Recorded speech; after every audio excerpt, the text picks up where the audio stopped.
საქართველოს ტყის კოდექსის საფუძველზე იწყება ტყის ინვენტარიზაციისა და ტაქსაციის ახალი სასწავლო პროგრამა, რომელიც სატყეო სფეროს სპეციალისტებს გადამზადებას ისახავს მისნად. 8 კვირიანი კურსი მოიცავს როგორც თეორიულ, ისე პრაქტიკულ და საველე სწავლებას.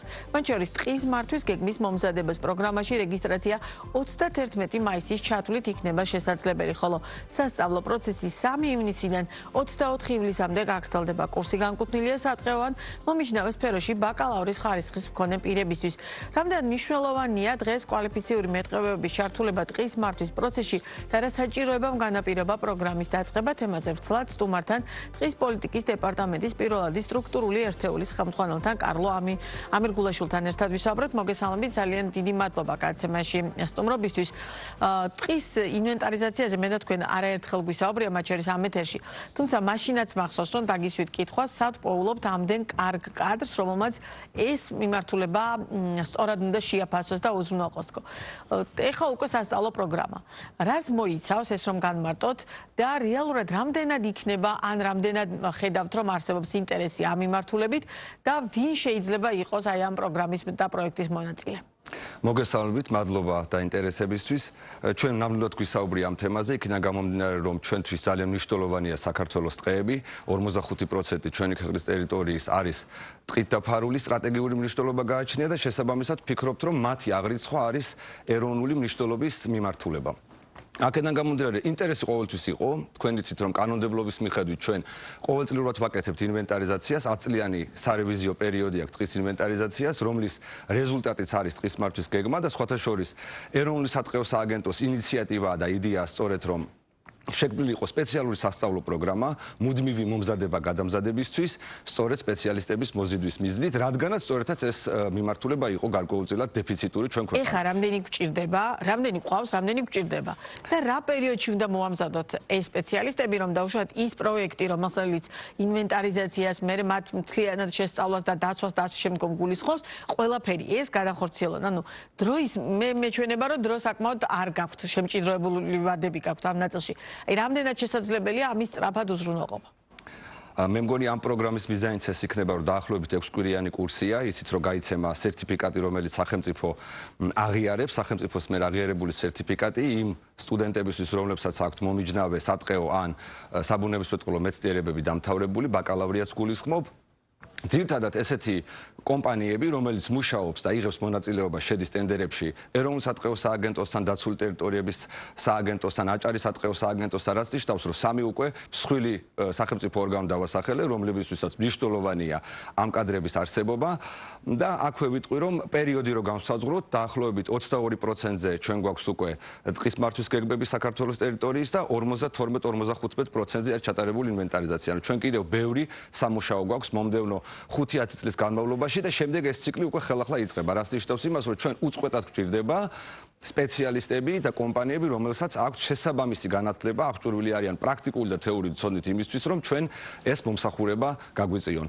დაწყებული პრაქტიკით, საველე სამუშაოებით, ეს ეხება ხარისხობრივი მონაცემების აღებას, ტყის გაზომვას, შეფასებით ნაწილს და შემდეგ ტყის მართვის გეგმების მომზადებას, რითაც შემდეგ ჩვენ ტყის მართვის ორგანოები თავის მხრივ ესე იგი იყენებს მას ყოველდღიურ ცხოვრებაში, ყოველდღიური დაგეგმვისთვის, აღსრულებისთვის. ეს ეხება ტყის მოვლა აღდგენასაც სხვათა შორის და დეგრადირებული ტყეების მდგომარეობის გამოსწორებასაც და ტყით სარგებლობასაც ეკონომიკური თუ სოციალური თვალსაზრისით. აქ თავად ნაწილამდე მივდივართ. არის ინტერესი და რამდენად აქვთ მათ შორის თუნდაც საინტერესო ახალგაზრდებს, რომ ეს მიმართულება შეისწავლონ. მე ხა ჩემი შესავალ ნაწილში ვახსენე, რომ ამ მიმართულებაზე მყოფ ბაკალავრის ხარისხის მქონე პირები. აი რამდენად რეალურად გესახებათ, რამდენია ასეთი პირი, რომ დაუშვათ აი ამ პროგრამაში აქტიურად ჩაერთონ და შესაძლებელია თუ არა შემდგომ წლებში დაუშვათ ეს პროგრამა სახე იცვალოს ან უფრო გამარტივდეს. მე ვფიქრობ, რომ გარკვეულწილად ეს უკვე არის გამარტივებული პროცესი, ვინაიდან საუბარი როდესაც იყო საბაკალავრო სწავლებაზე, მეტყევები ამ მიმართულებას სწავლობენ, ეს არის სატყეო მეცნიერება, სწავლობენ რამოდენიმე წელი უნივერსიტეტში. ჩვენ ახლა გვინდა რომ თქვენ თქვით, რომ მოკლე დროში მეტი სპეციალისტი დავიმატოთ ჩვენ. ვფიქრობ, რომ საკმაოდ არის ინტერესი, იქიდან გამომდინარე, რომელი პირები ვინც დარეგისტრირდნენ, ესენი არიან ძირითადად უფრო ბაკალავრის დამთავრებული ბაკალავრის დიპლომის მქონე პირები და ვფიქრობ, რომ ანაზღაურებაც არის საკმაოდ ადეკვატური. მე მგონია, რომ უფრო მეტი ახალგაზრდა დაინტერესდება ამ გადაცემითაც ჩვენ სარგებლობთ შემთხვევით, რომ ფართო საზოგადოებას უთხრათ, რომ დღეს გაიხსნა უკვე რეგისტრაცია 31 მაისამდე გაგრძელდება რეგისტრაცია 21 დაინტერესებულ პირზე 21 სტუდენტზე იქნება გათვლილი სატყეო სკოლა. სწავლა როდიდან დაიწყება? სწავლა დაიწყება 4 ივნისს და გაგრძელდება 24 ივლისამდე. დაახლოებით 1 თვე 6 კვირა იქნება სწავლის პერიოდი, რომელიც მოიცავს როგორც პრაქტიკულ სწავლებას, ეს იქნება ბაკურიანსა და მცხეთაში, ისე თეორიულ სწავლებას უკვე განათლების გარემოსდაცვითი ინფორმაციის და განათლების ცენტრში. აქვე უნდა ითქვას, რომ თლიან ამ პროცესს აორგანიზებს გარემოსდაცვითი ინფორმაციის და განათლების ცენტრი, სწორედ მის ვებგვერდზე შეუძლია რომ დაინტერესებულმა პირებმა შესაბამისი ინფორმაცია მოიზიონ და ეს მთლიანი პროცესი, როგორც თქვი, იდეა მოდის ეროვნული სატყეო სააგენტოდან, გარემოსდაცვითი ინფორმაციის და განათლების ცენტრი თავის კომპეტენციის ფარგლებში აკეთებს აი ამ მოდულების ორგანიზებას და შემდგომ უკვე მთელი ამ პრაქტიკული და თეორიული სწავლების პროცესის ხელმძღვანელობას განათლების სამინისტროს შესაბამის სააგენტოებთან თანამშრომლობით და ჩვენ იმედი გვაქვს, რომ ბევრი სტუდენტი და ახალგაზრდა დაინტერესდება, რომლებიც შეიძლება რომ არ ქონდეთ მხოლოდ სატყეო განათლება და მომიჯნავე გეოგრაფიის, ბიოლოგიის, ეკოლოგიის მიმართულებები და მათთვისაც არის სწორედ ეს გათვლილი, რომ მათაც შეისწავლონ ეს უნარები, რითაც მოხდება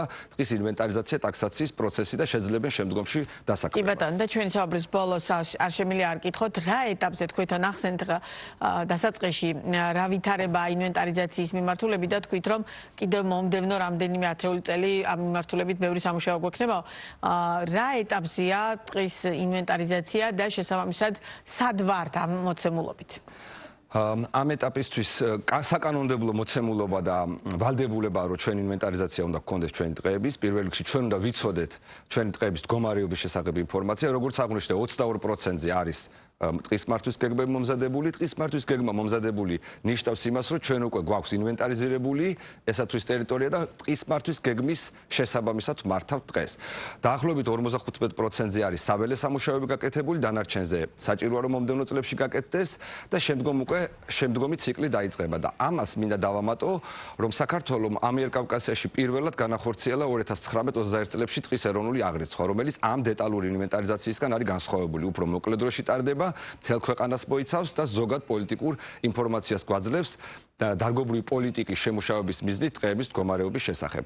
აი ეს მეორე დიდი ეროვნული მასშტაბის ინვენტარიზაცია დაგეგმილია 28 წლიდან, რაც ნიშნავს, რომ პარალელურად დეტალური ინვენტარიზაციებისა, რომლებიც რეგიონების მიხედვით ხორციელდება და სატყეო უბნებით მუნიციპალურ საზღვრებს მიუყვება, შესაბამისად მუნიციპალიტეტების მიხედვით ცხადდება შესაბამისი ინვენტარიზაციები, აი ამის პარალელურად მოხდება ტყის ეროვნული აღრიცხვის დაწყება 2028 წელს, რომელიც ალბათ 2 წლიანი მასშტაბური პროცესი იქნება და მთელ ქვეყანას მოიცავს. კი ბატონო, ძალიან დიდი მადლობა სტუმრობისთვის, საინტერესო საუბრისთვის, წარმატებებს გისურვებთ.